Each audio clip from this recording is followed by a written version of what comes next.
Hi guys, it's Kat.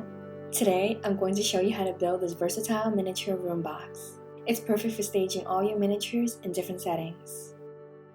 Let's get started. I'm using 1/4-inch foam board for the main structure, but you can also use wood or cardboard. For a standard size room, I cut an 11.5 by 9-inch rectangle and an 8.5 by 9-inch rectangle. These will be the two side walls. Before we glue them together, take the smaller side and cut out a 5-inch by 4.25-inch rectangle in the center for a window.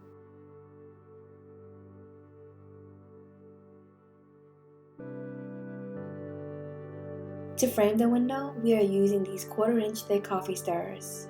With this new miter shear, I trim off the round edges. Cut two 5-inch lengths and two 4.25-inch lengths.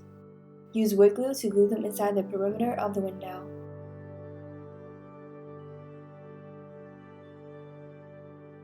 I use the same miter shear to cut 45-degree angles on more coffee stirrers for the outer frame. Make sure to measure twice and cut once for the perfect fit.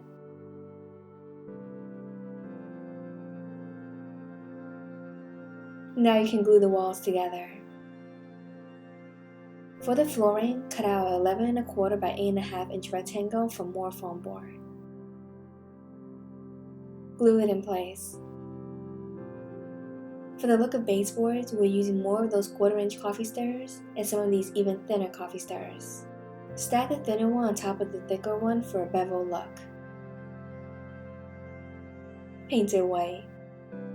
Before we can put these boards in place, let's add some wallpaper. I like to print mine, but you can also use scrapbook paper, gift wrap, or even real wallpaper. Use spray adhesive to attach it to the back wall. Then you can simply add your floorboards in place. Time to finish up the window. Let's split this big window in half. With this 1/3-inch thick square dowel, I cut out a 4-inch length. Glue it vertically to the center of the window and paint the entire window frame white. Masking tape makes this job so much easier.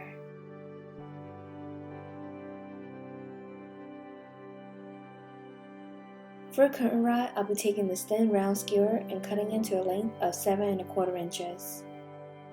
For the ends, I'll be using these round wooden beads that fit onto the skewer perfectly.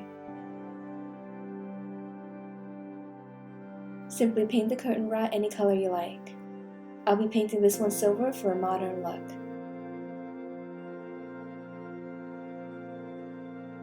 For the curtains themselves, I'll be using this thin chiffon fabric. With a rotary fabric cutter, cut out two 4-inch by 8.5-inch panels.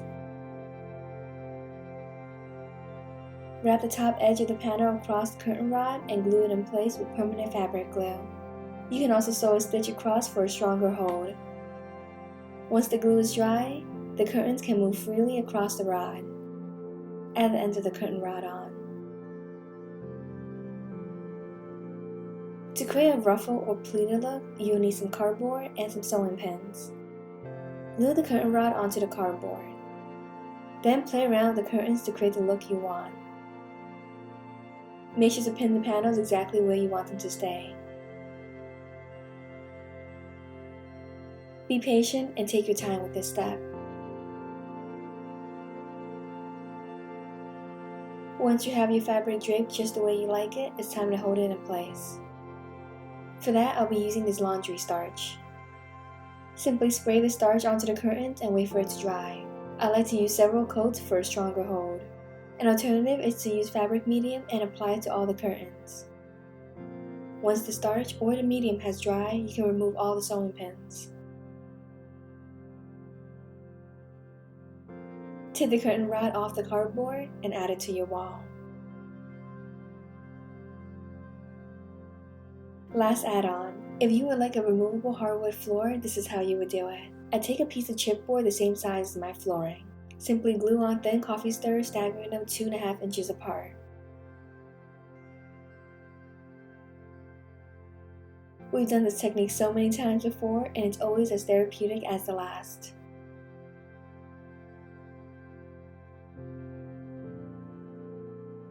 Trim any excess wood away with a utility knife. Now you can choose to varnish it or leave it bare. Then simply slide it into your room box. It adds such a nice warmth to the room. With your room box complete, you can add in all the decor you like. You can even change the wallpaper by adding it on top of the previous wallpaper. I love playing around with the color and furniture combinations. This room can be a living room, an office, a bedroom, or even a kitchen. I hope you guys liked this video. Give it a thumbs up if you did and make sure to subscribe for more. I'll see you next time.